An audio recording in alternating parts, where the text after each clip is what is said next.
Assalamualaikum warahmatullahi wabarakatuh. Perkenalkan, saya Nurse Sri Erlianti SKEP GR, tempat mengajar di SMK Genus Bukit Tinggi, calon guru penggerak Angkatan 9 Kota Bukit Tinggi. Salam dan bahagia guru penggerak. Sebelumnya perkenalkan fasilitator yang hebat Bapak Sabdani SPDSD dan Ibu pengajar praktik Ibu Yesi Suryati MPD. Pada penampilan video kali ini saya akan menyampaikan aksi nyata video modul 2.1 tentang diferensiasi pembelajaran. Selamat menyaksikan. Keberagaman murid tidak terlalu saya perhatikan sebelumnya, sehingga saya memperlakukan murid sama tanpa memperhatikan minatnya, gaya belajarnya, dan apa yang membuat mereka nyaman untuk mengikuti pembelajaran di kelas. Namun, setelah saya mempelajari pembelajaran berdiferensiasi, saya mulai memahami dan mencoba merencanakan pembelajaran yang disesuaikan dengan kebutuhan belajar murid. Melalui pembelajaran berdiferensiasi, guru berupaya memberikan pendidikan yang terbaik bagi murid agar mereka dapat belajar sesuai dengan minat dan kebutuhannya. Sebelum melakukan kegiatan pembelajaran, saya melakukan tes pemeriksaan diagnostik yang saya bagikan melalui Google Form untuk mengetahui gaya belajar murid di tempat yang saya ajar. Selanjutnya, saya juga melakukan wawancara dengan wali kelas tentang proses pembelajaran di tingkat sebelumnya atau pada saat penerimaan rapor. Hasil dari tes pemeriksaan diagnostik tersebut menunjukkan gaya belajar kinestetik sebanyak 8 murid, audio 11 murid, visual sebanyak 12 murid. Berikut saya akan menampilkan pembelajaran yang saya lakukan di kelas 10 Lankes 1 mata pelajaran keperawatan dasar tindakan dasar-dasar layanan kesehatan dengan materi tanda-tanda vital. Pada bagian pembukaan, memberi salam, menyapa dan menanyakan kabar, berdoa sebelum pembelajaran, absensi, ice breaking, pertanyaan pemantik, dan menjelaskan tujuan pembelajaran.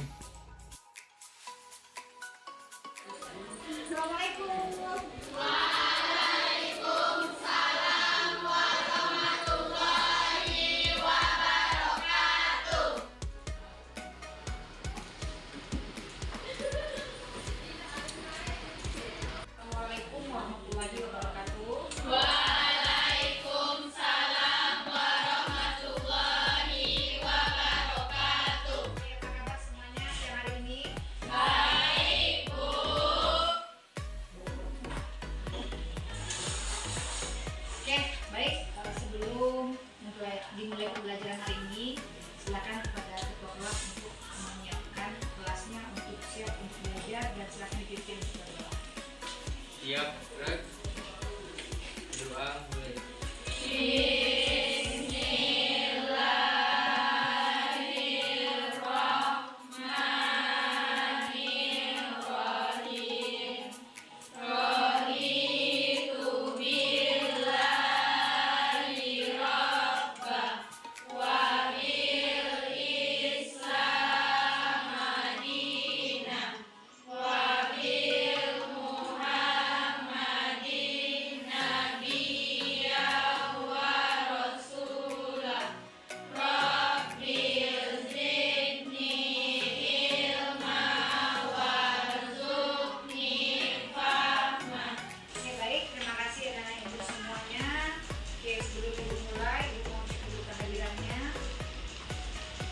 Tidak hadir hari ini lah.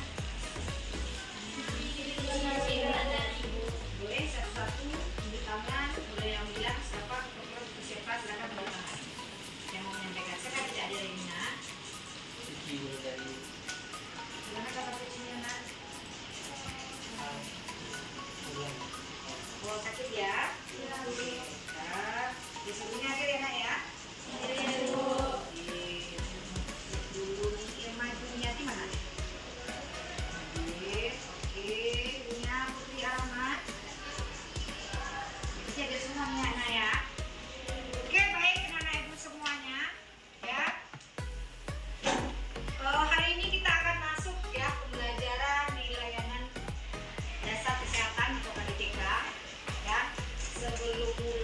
pembelajaran. Bisa nggak tersenyum dulu pada hari ini? Bisa. Coba senyum dulu dong, Nak. Ya. Sudah istirahat ya? Sudah. Sudah makan? Sudah. Ini kalau sudah makan ini akan menimbulkan efek mengantuk. Ya. Oke, boleh berdiri sebentar dulu, kita mau ice breaking dulu. Tangan dulu dong, tangan. Ya. Mau olahraga ya? Ice breaking kita ya, ibu maunya pakai gerakan aja ya, biar yang Ananda makan itu bereaksi menjadi kalori, menjadi energi di siang hari ini. Nanti anak-anak itu bisa menangkap pembelajaran KDTK di pada siang hari ini ya. Ice breakingnya gampang, kita gerakan kecil aja ya. Nanti anak-anak ibu boleh berkati seperti ini ya. 1, 2, 3, 4. 1, 2, 3, 4. Habis itu hitungannya sudah 1, 2, 3. 1, 2, 3. Habis itu apa hitungan lagi? 1, 2, 1, 2. Habis itu 1, 1. Bisa kira-kira? Bisa, Bu. Boleh kita coba? Boleh, Bu. Semangat? Semangat, Bu. Ya. 3, 4. 1, 2, 3, 4. 1, 2, 3, 4. 1, 2, 3. 1, 2, 3. 1, 2, 1, 2, 1, 1.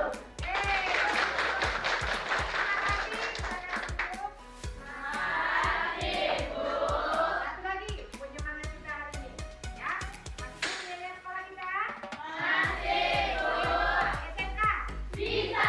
SMK Genus? Luar biasa. Yes, yes, yes. Semangat sekali ya.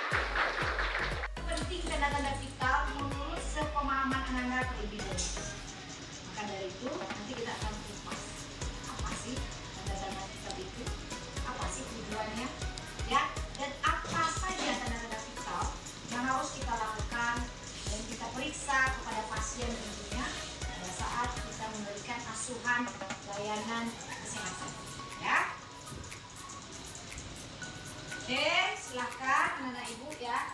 Anak-anak ibu ya, kita akan membentuk kelompok yang telah kita bagi. Setelah ibu share di grup kelasnya, itu berdasarkan yang dia belajar.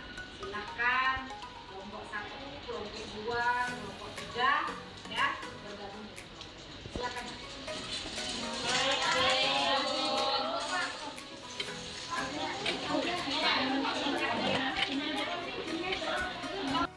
Pada kegiatan inti, saya melaksanakan pembelajaran diferensiasi dengan diferensiasi proses dan hasil, di mana membentuk kelompok sesuai dengan gaya belajar. Saya bagi menjadi 3 kelompok, kinestetik sebagai kelompok 1, audio sebagai kelompok 2, dan visual sebagai kelompok 3. Masing-masing tiap kelompok akan nanti mempresentasikan hasil yang mereka pelajari dan diskusikan secara bersama dan menarik kesimpulan.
Pada tahap penutup, saya mengajak peserta didik merefleksi sejenak tentang apa yang telah dipelajari. Guru memberikan tugas kepada peserta didik dalam bentuk refleksi melalui Google Form. Guru memotivasi peserta didik untuk menyelesaikan tugas yang diberikan dengan rasa tanggung jawab. Guru menutup pembelajaran. Untuk menentukan diagnosa terhadap suatu penyakit. Nah, ini bisa Anda Ibu lihat tujuan dari pemeriksaan pandangan itu mengkaji suhu tubuh klien, ya, mengkaji hemodinamik keadaan tubuh, identifikasi potensi dehidrasi dan identifikasi potensi pernapasan oksigen di dalam darah, ya, ini semua. Dan yang terakhir ini nah jenis-jenis dari pemeriksaan vital, bahwasanya dari suhu tubuh, ya. Nanti besok apakah demam, apakah enggak, kita akan mempelajari bagaimana suhu tubuh demam tersebut, apa yang dikatakan demam, apa yang dikatakan sehat, ya itu sudah dapat di materi KDM sebelumnya. Lanjut ya, denyut nadi seperti disampaikan oleh kelompok tadi, kita bisa merasakan meraba arteri radialis tentunya, ya, ini nama-nama arteri nanti akan kita pelajari lebih dalam di pembagiannya. Laju pernapasan, jadi kita nanti akan menghitung berapa kali dia bernapas dalam 1 menit. Bisa kita hitung pernapasannya? Nah, ada kiat-kiatnya nanti pada pemeriksaan pernapasan ini. Kira-kira kalau kita mau melakukan pemeriksaan pernapasan, apakah kita akan beritahu ke orang lain? Kiatnya kita tidak memberitahu orang lain. Kenapa? Karena kalau kita beritahu, dia akan mengatur pernapasannya. Iya enggak? Coba sekarang ibu mau mengukur pernapasannya. Nah, ya, tahuan ya, dia akan menstabilkan dan mengatur. Makanya dia beritahu ada kiat-kiatnya. Nanti tekanan darah, ya itu yang menggunakan spektrometer. Dan yang terakhir saturasi oksigen. Berapa oksigen kebutuhan di dalam darah? Oke, paham semua? Paham, Bu. Ya, baik ya. Ada yang mau ditanyakan? Sudah pas ya? Pas, Bu. Yang bilang pas ya. Tadi Anda semua sudah paham. Ingat, pentingnya mengukur tekanan darah ini kalau Ibu analogikan ibarat seperti kita memakai baju, ya. Mau kita pakai baju apa seragam apa kan aturan harinya enggak? Nah, kalau kita asal-asalan, salah nggak penampilan kita? Ya, itu pentingnya kita melakukan tekanan darah tersebut. Ini penentu nah. Ibarat kata kalau kita akan nanti mengukur ini, ibarat kunci bergerak juga, kita masukkan kuncinya, kita lihat betul udah terbuka atau belum. Kalau salah kunci bisa terbuka nggak gembok tersebut? Tidak. Itu pentingnya hasil dari pemeriksaan data kita. Ya, paham ya Ibu semua? Oke, baik ya, untuk mengevaluasi pembelajaran kita hari ini, silakan mempersiapkan dirinya, kita melakukan refleksi sesuai yang telah Ibu kirimkan ke WA. Ya, silakan Nak.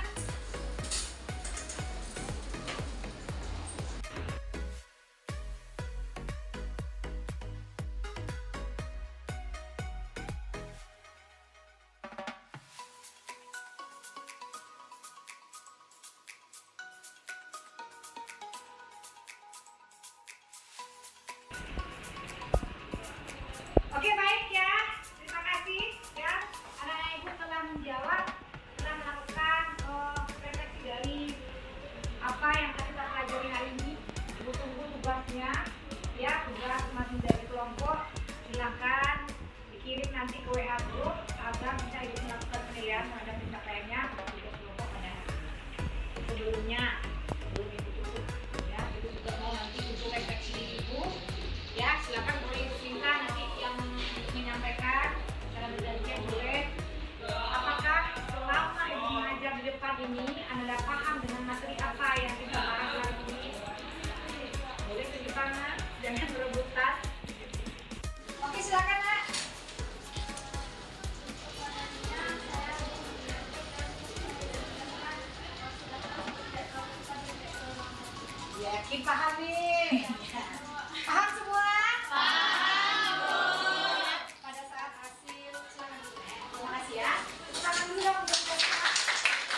aksinya seperti apa sesuai dengan yang sudah dilakukan pada saat pembelajaran.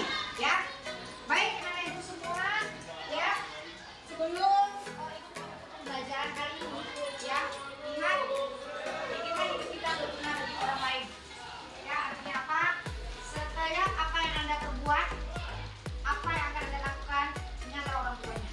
Ya, jadi sama-sama ke depan kita semua yang di kelas ini tentunya bisa sukses semua. Ya, semoga apa yang dapat Ibu sampaikan hari ini bisa Anda pelajari, Anda terapkan di kehidupannya sehari-hari. Apalagi ingat pembelajaran kita di keperawatan ini, terutama di layanan kesehatan dasar, ini adalah pembelajaran praktek kepada manusia itu sendiri. Ya, oke. Baik, anak ibu semua, silakan kita menutup pembelajaran hari ini dengan membacakan ucap syukur, membacakan alhamdulillahirabbil alamin secara bersama.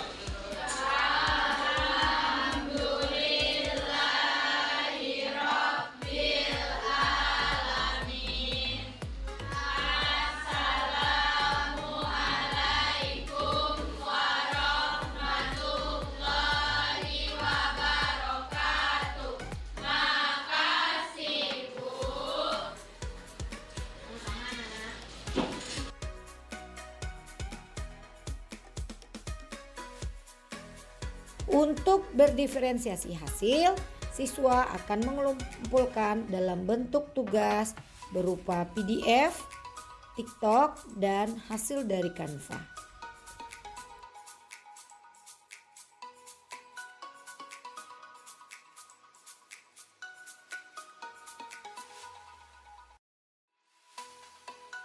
Assalamualaikum warahmatullahi wabarakatuh. Perkenalkan, kami dari kelompok 3 akan menjelaskan tentang pemeriksaan tanda-tanda vital.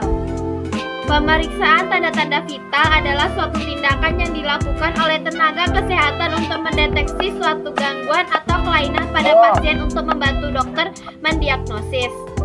Yang kedua, 3 dari 5 tujuan pemeriksaan tanda-tanda vital. 1. Mendiagnosa penyakit. 2. Mengecek kondisi pasien. 3. Membantu dokter untuk mendiagnosa. Ketiga, jenis-jenis pemeriksaan tanda-tanda vital. 1. Denyut nadi. 2. Pengecekan suhu tubuh. 3. Pengukuran suhu tubuh. 4. Saturansi oksigen. Sekian tampilan dari kelompok kami, semoga bisa dimengerti. Assalamualaikum warahmatullahi wabarakatuh. Assalamualaikum Selanjutnya, warahmatullahi testimoni wabarakatuh. dari Perkenalkan, saya murid Fadil kelas Farhadi 10 dari Lantai kelas 1. 10 Lantai 1. Dengan metode pembelajaran diferensiasi tadi, saya mendapatkan kelompok di bagian visual, di mana saya menjadi lebih tahu dan paham tentang materi pengecekan tanda-tanda vital di pembelajaran KDTK bersama Bu Nurse Sri Erlianti SKEP, di mana saya tahu bahwa pengecekan denyut nadi tidak hanya bisa dilakukan di arteri radialis, tetapi juga bisa di tempat yang lainnya seperti leher, bawah siku, paha, dan juga kaki. Untuk itu, saya berterima kasih kepada Bu Nurse Sri Erlianti yang telah mengajari saya materi tersebut di pembelajaran KDTK. Assalamualaikum warahmatullahi wabarakatuh. Assalamualaikum warahmatullahi wabarakatuh. Perkenalkan, nama saya Tisa Maisi dari kelas 10 Lantai 1. Dengan metode pembelajaran diferensiasi tadi, saya mendapatkan bagian dari kelompok audio yang membahas dan memahami materi tanda vital di pembelajaran KDTK bersama Ibu Nurse Sri Erlianti SKEP. Sehingga saya menjadi tahu apa itu pemeriksaan tanda vital, jenis-jenisnya, tujuan, serta langkah-langkah pengecekan tekanan darah dan lain-lainnya. Untuk itu, saya berterima kasih kepada Bu Sri Erlianti yang telah memberikan kami materi tersebut sehingga kami tahu dan dapat memahaminya dengan baik. Terima kasih. Assalamualaikum warahmatullahi wabarakatuh. Terima kasih telah menonton video pada aksi nyata 2.1. Assalamualaikum warahmatullahi wabarakatuh.